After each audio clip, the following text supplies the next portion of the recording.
Brexit psychodrama with EU set to keep UK shackled to bloc for decades to come. Brexit debates are expected to continue for decades, political commentator Matt Withers has claimed after Boris Johnson got a thin deal with the European Union. Matt Withers said Brexit talks with the European Union are expected to continue for more than 10 years as further aspects of the trade deal with the UK are due to be debated. Boris Johnson has insisted he will continue as Prime Minister in the wake of securing the end of the Brexit transition period.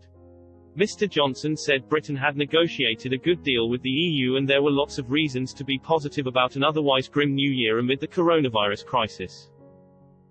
Speaking to Roundtable, Mr. Withers said, the ongoing psychodrama of the UK's relationship with Europe, which predated the Brexit referendum by about 70 years, is not going to end with this very thin agreement, unfortunately.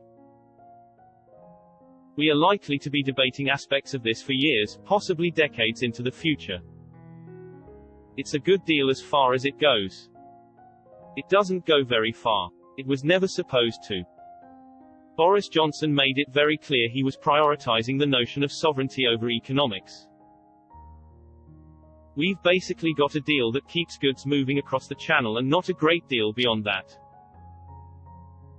I expect over the next few years there will be a lot of looking to build on that, and that will cause the same kind of frictions and antagonism amongst the Conservative Party as anything we've seen over the past few years. The claim comes as teething problems with Brexit as well as the continuing pandemic have posed issues for Britons trying to enter EU countries.